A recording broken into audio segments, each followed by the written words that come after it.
Oke, Assalamualaikum warahmatullahi wabarakatuh. Perkenalkan, nama saya Gian Mejiko dengan NIM 182210008.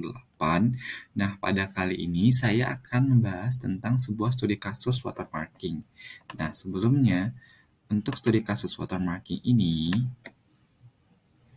kita harus mengetahui terlebih dahulu soal ataupun studi kasus yang akan kita bahas.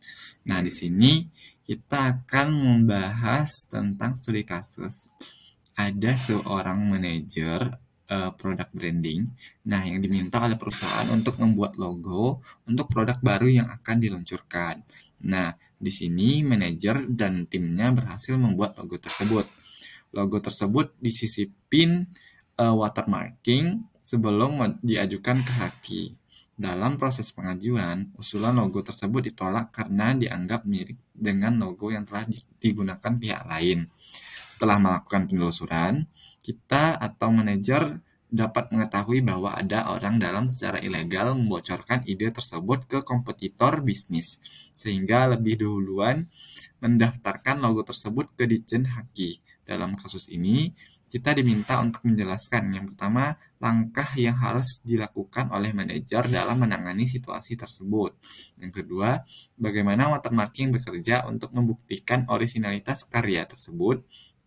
Kemudian, yang ketiga, langkah preventif yang dilakukan untuk menghindari kejadian tersebut agar tidak terulang kembali. Nah, di sini kita akan membahas jawaban dari studi kasus tersebut. Langsung saja. Untuk langkah-langkah manajerial, yang pertama kita perlu mengkonfirmasi informasi. Apakah kebocoran ide atau pencurian ide ini memang dilakukan oleh internal perusahaan secara ilegal. Nah, dengan begitu kita juga harus mengkonfirmasi informasinya. Nah, di sini kita perlu memverifikasi informasi yang diterima terkait bocornya ide logo dengan memastikan dan menanyakan kepada anggota yang terlibat dan berpotensi untuk menyebarkan ide atau logo atau menelusuri bagaimana ide logo tersebut bocor. Setelah mengetahui sumber dan bagaimana ide logo bocor, kita dapat mengecek dan kebenaran informasi dan dapat mengambil tindakan untuk melakukan tindakan lebih lanjut atas bocornya atau terjadinya pencurian ide logo yang sedang kita daftarkan ke Haki ini. Kemudian, untuk langkah kedua, kita harus mengumpulkan bukti keaslian. Setelah kita mengkonfirmasi informasi bahwa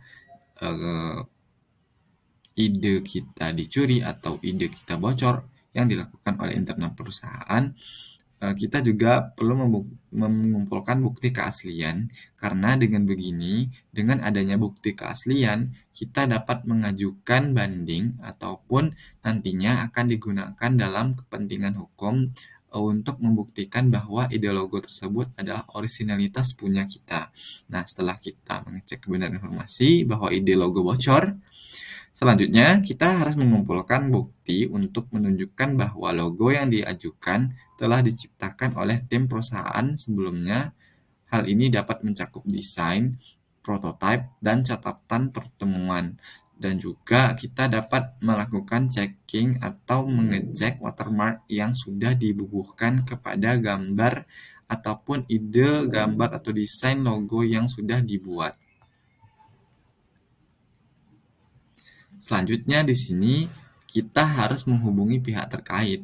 Setelah kita tahu bahwa ide logo kita bocor dan yang membocorkannya adalah internal perusahaan, kita juga perlu menghubungi pihak terkait atau pihak yang dengan secara tiba-tiba mendaftarkan ide logo kita ke Haki, sehingga kita ketika melakukan pendaftaran ide logo ke Haki itu ditolak. Nah, kita harus menghubungi pihak terkait yang mendaftarkan ide logo serupa dengan ide logo kita. Nah, dalam menghubungi pihak terkait ini, kita juga berhak untuk meminta klarifikasi dan kita mengusahakan untuk dapat mencapai solusi damai sebelum mempertimbangkan tindakan hukum atas pencurian ide tersebut. Nah, di sini kita menghubungi pihak terkait untuk meminta klarifikasi dan kita berusaha untuk mencapai solusi damai atau berdamai atau mencapai kesepakatan dan mengklaim kembali bahwa ide logo tersebut adalah ide logo kita, namun secara damai dengan pihak terkait. Nah, setelahnya kita perlu melakukan konsultasi hukum. Nah, jika kita tidak dapat atau pihak terkait itu tidak dapat ataupun kita tidak dapat mencapai solusi damai dengan pihak yang telah mencuri ide, maka langkah lain yang harus kita ambil adalah mengkonsultasikan dengan tim hukum internal atau eksternal untuk menentukan langkah hukum yang dapat kita ambil terhadap pelanggaran hak kekayaan intelektual ini, yaitu pencurian ide yang dilakukan oleh pihak terkait terhadap ide-ide kita. Selanjutnya, kita harus melakukan proses atau mengajukan proses ataupun banding.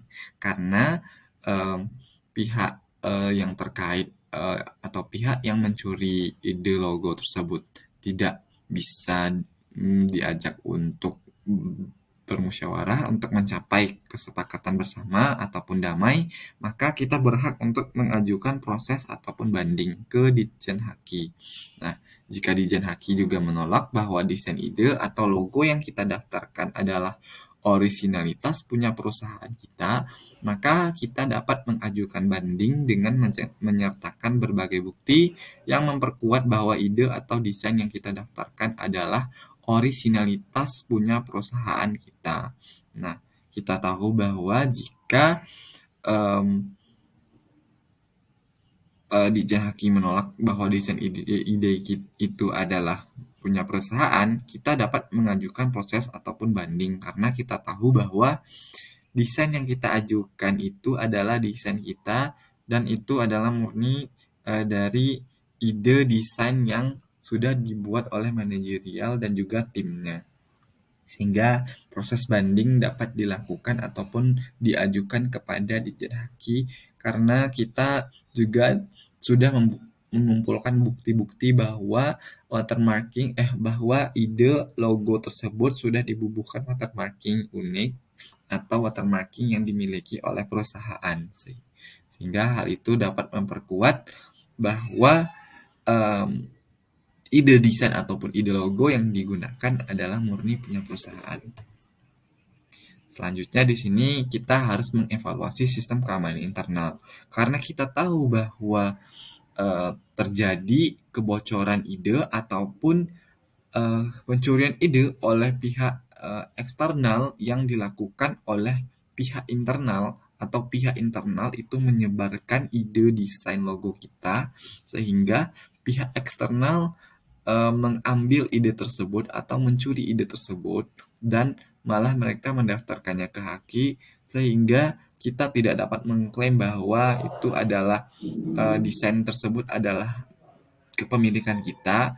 Nah, dengan begitu kita harus mengevaluasi sistem keamanan internal kita karena jika terjadi kebocoran ide atau pencurian ide, manajer itu berhak untuk meninjau dan memberikan informasi bahwa sistem keamanan internal perusahaan harus bisa diperketat. Nah, perusahaan juga harus memastikan bahwa prosedur keamanan, terutama yang berkaitan dengan kekayaan intelektual, diperbarui dan diperkuat untuk mencegah kejadian pencurian ide ini berulang. Setelah kita membahas tentang langkah-langkah manajerial yang digunakan untuk mengklaim kembali bahwa ide logo tersebut adalah murni punya perusahaan, nah selanjutnya kita mencari tahu bagaimana sistem multimedia itu atau watermarking itu bekerja untuk membuktikan orisinalitas karya yang kita buat ini atau ide desain logo ini. Nah, di sini saya menggunakan sebuah contoh program komputer yang sekiranya dapat menggambarkan bahwa bagaimana watermarking itu dapat bekerja dalam membuktikan orisinalitas ide ataupun desain logo dari perusahaan.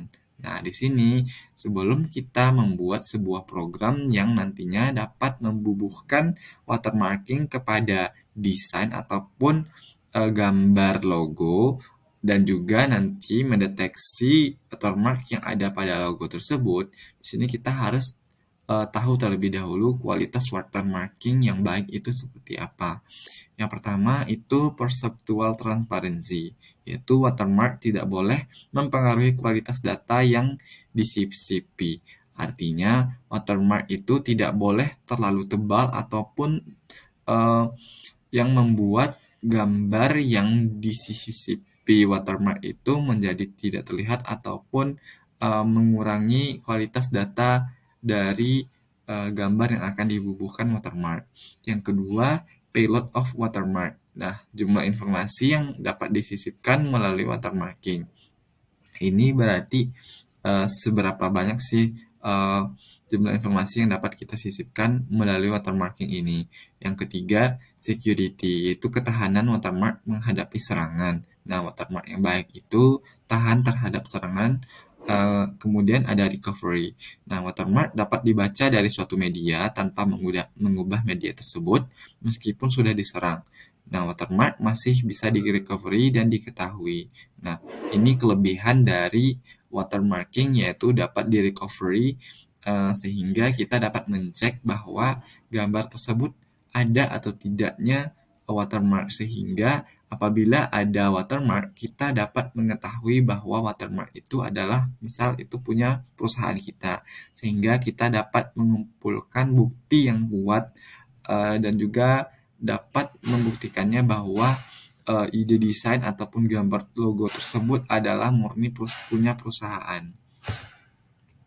Nah, dalam pembuatan program ini, saya membuatnya dengan pseudorandom generator, yaitu penjelasan singkat mengenai watermarking Citra Grayscale dengan menggunakan pseudorandom generator dan bobot pengalinya adalah K.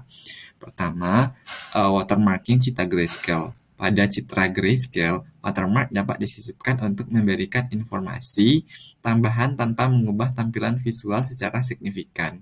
Yang kedua, itu ada pseudorandom generator yang dapat menghasilkan serangkaian nilai yang tanpa acak, tetapi sebenarnya dihasilkan secara deterministik dari suatu nilai atau kunci. Pseudorandom generator ini digunakan untuk menghasilkan angka acak yang dipakai sebagai kunci dalam proses watermarking. Nah, yang ketiga itu ada bobot pengali atau K. K adalah parameter yang mengontrol kedalaman informasi watermark, akan mempengaruhi citra asli. Cenderungnya nilai K yang lebih tinggi akan memberikan pengaruh besar pada citra asli.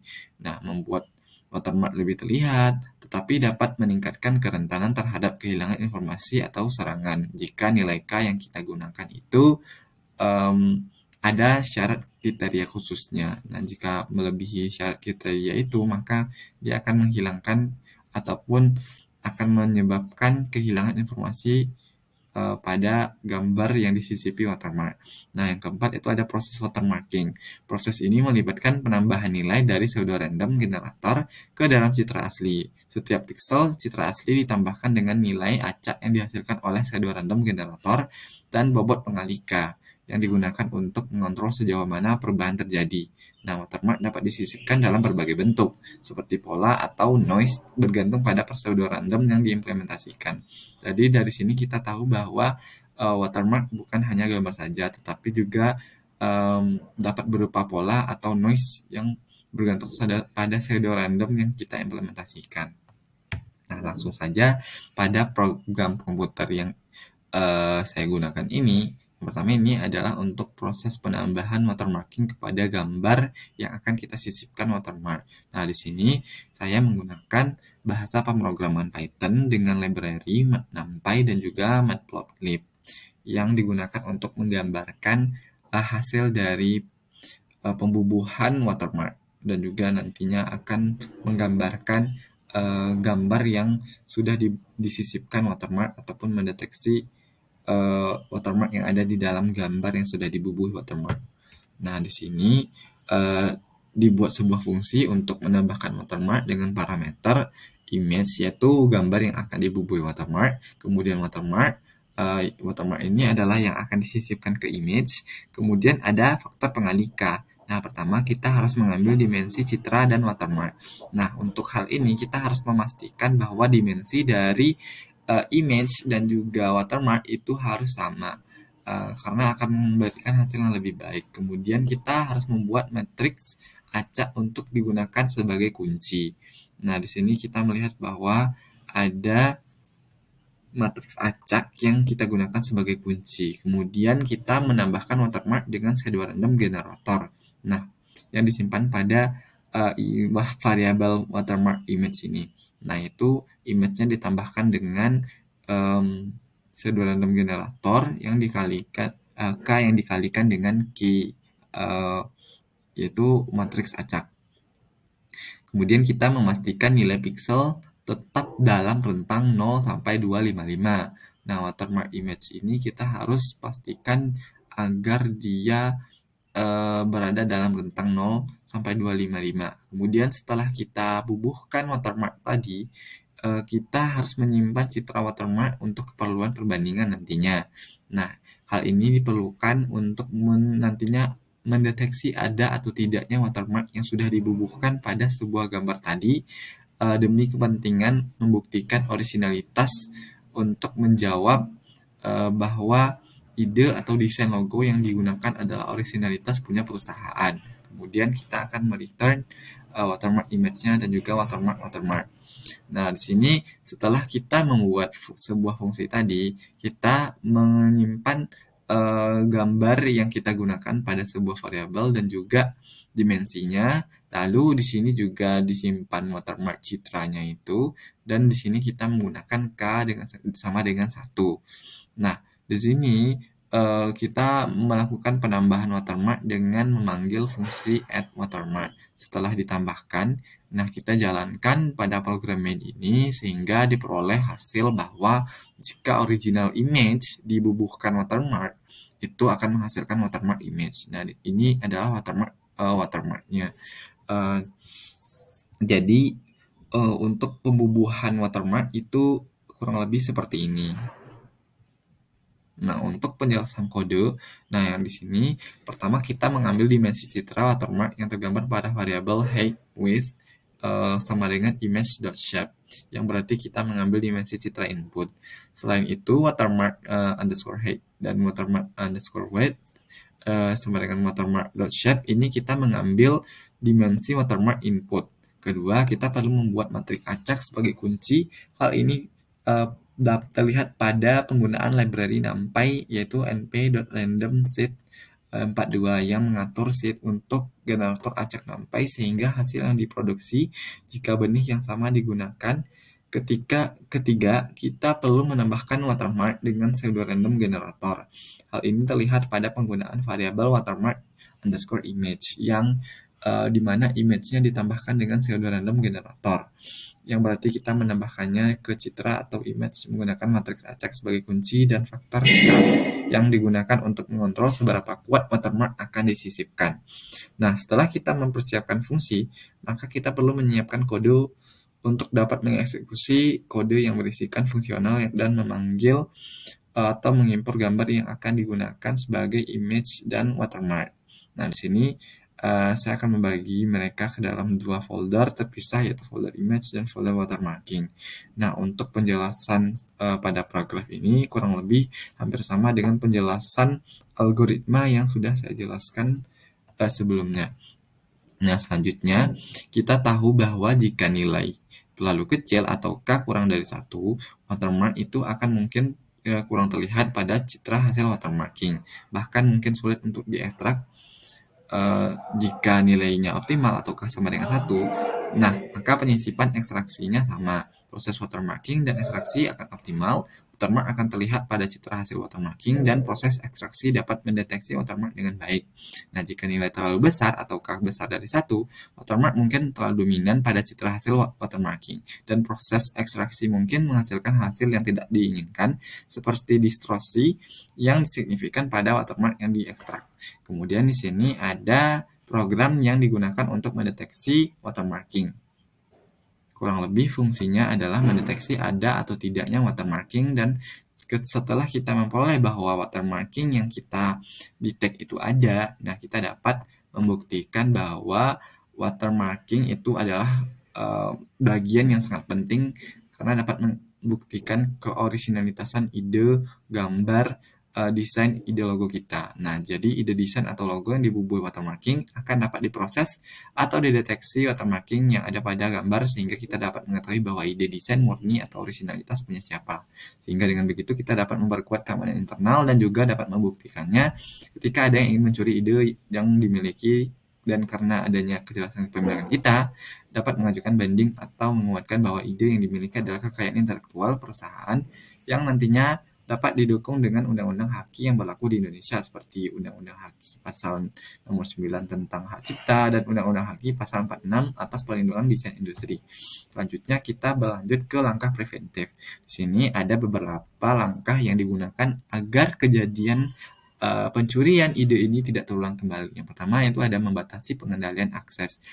Nah, di sini agar ide ataupun originalitas ide tidak dicuri, maka dalam pengembangannya kita hanya memberikan akses kepada anggota tim yang benar-benar membutuhkannya saja, agar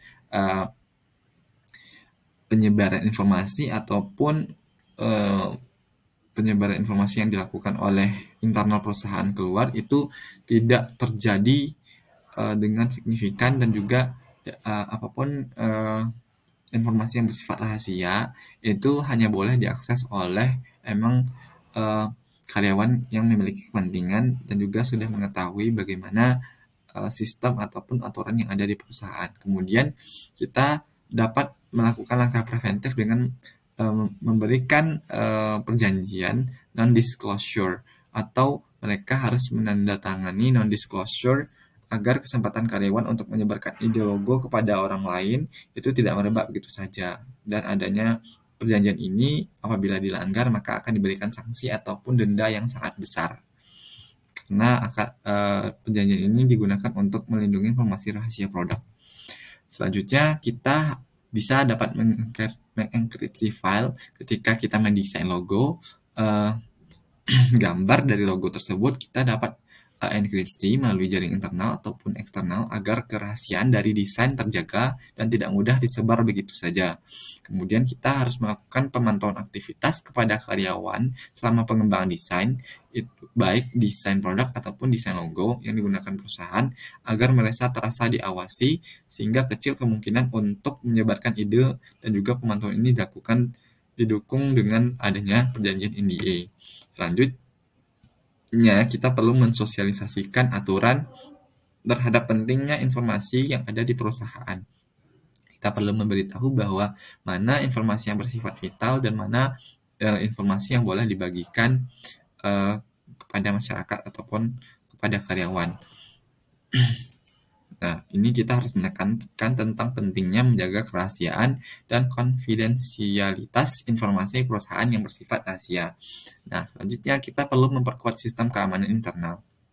Karena kita sudah tahu bahwa terjadi pencurian ide, kita harus memperkuat sistem keamanan internal kita dengan melindungi informasi rahasia dan desain logo. Dan kita memberikan batasan ke akses yang sensitif ataupun informasi yang sensitif hanya pada pihak ataupun karyawan yang benar-benar membutuhkannya saja. Kemudian pemantauan publikasi dan pendaftaran haki. Nah, ini dilakukan karena kita terus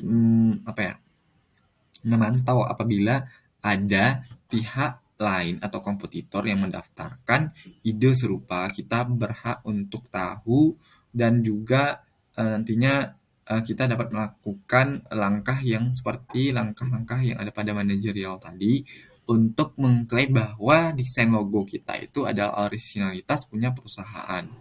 Sehingga dengan begitu, dengan melakukan pemantauan publikasi dan pendaftaran haki, kita tidak lengah dan dapat mempertahankan keoriginalitasan ide kita dan mengklaim bahwa itu adalah kekayaan intelektual milik perusahaan kita. Selanjutnya ada menggunakan watermark dan tanda pengenal unik. Nah, ini komponen sistem multimedia yang sangat-sangat berguna untuk melakukan ataupun memberikan bukti yang kuat bahwa desain logo ataupun ide ataupun gambar produk ataupun gambar desain yang kita gunakan itu adalah milik kita dengan membubuhkan watermark yang unik pada gambar ataupun desain logo yang akan kita daftarkan ke Haki. Kemudian kita harus melakukan audit keamanan rutin agar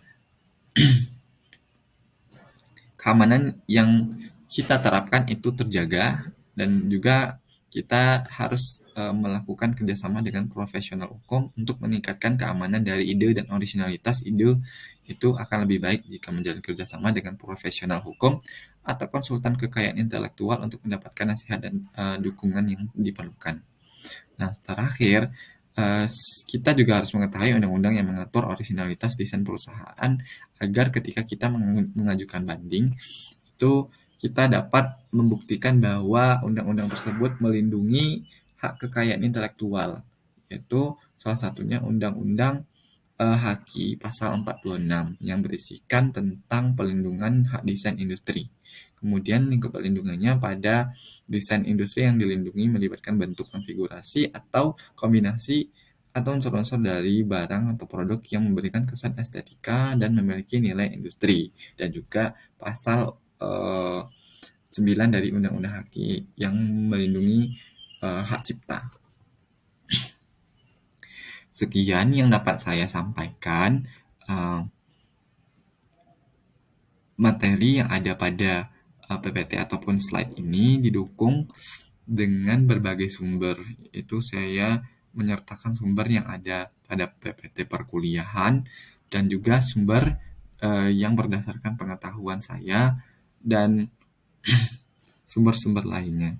Nah, untuk itu saya mengucapkan terima kasih kepada dosen yang mengampu mata kuliah sistem multimedia, yaitu Pak Yusef dan juga Bu Atina. Nah, untuk presentasi kali ini sekian dari saya. Saya mohon maaf apabila ada kesalahan, karena kesalahan berasal dari manusia dan kesempurnaan hanya milik Tuhan.